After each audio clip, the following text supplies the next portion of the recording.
السلام علیکم ورحمۃ اللہ وبرکاتہ. الحمد للہ رب العالمین والصلاة والسلام علی سید الانبیاء والمرسلین وعلى آلہ وصحبہ اجمعین. اما بعد. اعوذ باللہ من الشیطان الرجیم. بسم اللہ الرحمن الرحیم. الذین آمنوا ولم يلبسوا ایمانهم بظلم اولئک لهم الامن. لائق اعداد و تحسین اساتذہ کرام، حکم صاحبان اور میرے اسلامی بھائیوں، آج کے اس تعلیمی، ثقافتی اور انعامی مقابلہ میں میرا موضوع خطاب ہے حصول امن کے رہنما اصول اور اس کے مستحقین. سامعین اکرام، اس وقت ہم سب تاریخ کے جس نازک دور سے گزر رہے ہیں، زمین میں ہر طرف فتنہ و فساد کا بازار گرم ہے.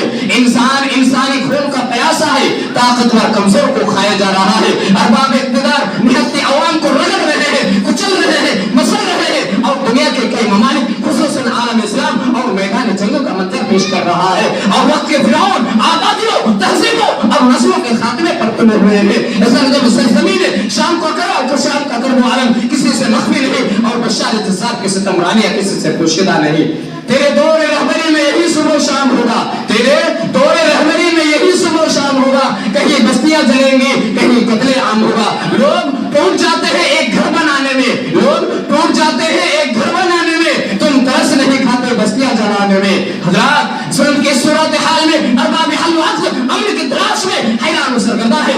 یاد رکھیے، ہمارا ایمان ہے کہ اس زمین پر امن کا قیام ہوگا. لہذا اس زمین کو امن کا گہوارہ بنانے کے لیے ان تقاضوں اور سبیلوں کو اپنانا ہوگا جن کو اللہ تبارک و تعالیٰ نے اپنی کتاب قرآن مجید میں اور محمد صلی اللہ علیہ وسلم نے کتب حدیث میں بیان فرمایا ہے.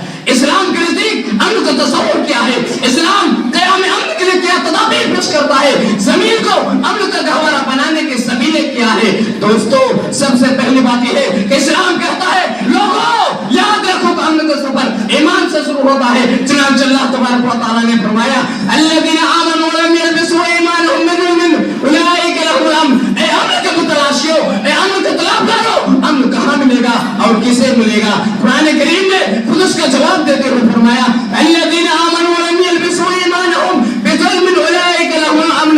جنہوں نے ایمان لایا اور ایمان کے ساتھ ظلم کی ملاوٹ نہیں کی، اولئک لهم الامن، انہی کے لیے امن و امان ہے. تیرے بھائیوں، جو صاحب ایمان ہو، جو صاحب عدل ہو، وہ خود اپنی ذات کے امن کا حقدار ہوتا ہے اور دوسروں کے حق میں بھی امن کا پیغمبر ثابت ہوتا ہے. تو شریعت کی روشنی میں امن کا سفر ایمان سے شروع ہوا ہے. لیکن امن کو اگر ایمان فرض کر دیا جائے تو امن کا سفر ایمان، تو امن کا حقیقی مفہوم دنیا کو حاصل نہ ہوگا. اسی طریقے سے انسانی جان و مال اور عزت و آبرو کے حفاظت کے ذریعے سے بھی امن و امان حاصل ہوتا ہے. جیسا کہ شریعت کہتی ہے بنیادی طور پر وہ ماحول، وہ ملک، وہ سرزمین جہاں انسان کی تین چیزیں محفوظ رہے، وہ امن و امان کا گہوارہ ہوتا ہے. پیارے رسول صلی اللہ علیہ وسلم نے حجۃ الوداع کے موقع پر 1,24,000 مجمع سے مخاطب ہو کر فرمایا الا ان دماءکم واموالکم واعراضکم حرام علیکم کحرمت یومکم ھذا فی بلدکم ھذا فی شہرکم ھذا.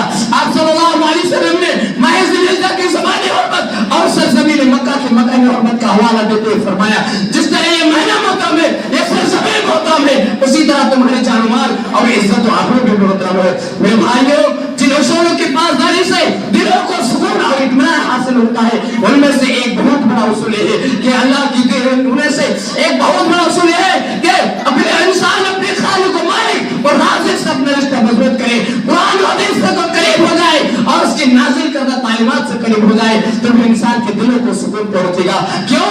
اس لیے کہ اللہ تبارک و تعالیٰ کا بطور تنبیہ اعلان ہے اللہ بذکر اللہ تطمئن القلوب، کہ خبردار لوگوں سے خبردار، دلوں کا سکون اللہ کے ذکر میں ہے. پتا چلا کہ جو شخص اپنی زندگی سے جس قدر ذکر الہی سے آباد اور معمور رکھے گا، اسی قدر اس کی زندگی میں اسی قدر اس کی زندگی میں چین، سکون اور اطمینان حاصل ہوگا. میرے بھائیوں، اسی طرح حصول امن کے رہنما اصولوں میں سے ایک اہم اصول ہے کہ اللہ کی دی ہوئی چیزوں میں قناعت کرنا سیکھیں. اس لیے کہ اگر اپنے سے اونچے لوگوں پر نظر رکھیں گے تو ہمیشہ یہ کہتے رہیں گے حل من مزید، حل من مزید، حل من مزید، اور چاہیے اور چاہیے اور چاہیے اور چاہیے کہ بھوک تو کبھی دنیا میں مٹے گی نہیں، اس بھوک کو تو کبھی مٹی ہوئی جا سکتی ہے. پیارے رسول حضور صلی اللہ علیہ وسلم نے فرمایا لو کان لابن آدم وادیان من مال لابتغى ثالثا ولا يمنع وجوه ابن آدم الا التراب کہ انسان کو مال سے بھری ہوئی دو وادیاں دے دی جائے تب بھی وہ بس نہیں کرے گا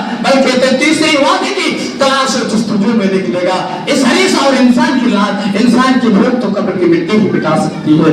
آخر میں اللہ رب العزت کے سامنے دست بدعا ہو کہ ہم سب کو امن و سکون کی زندگی نصیب فرما اور امت مسلمہ کو ہر طرح کے شرور و فتن سے نجات دے. آمین. وآخر دعوانا ان الحمد للہ رب العالمین. السلام علیکم ورحمۃ اللہ.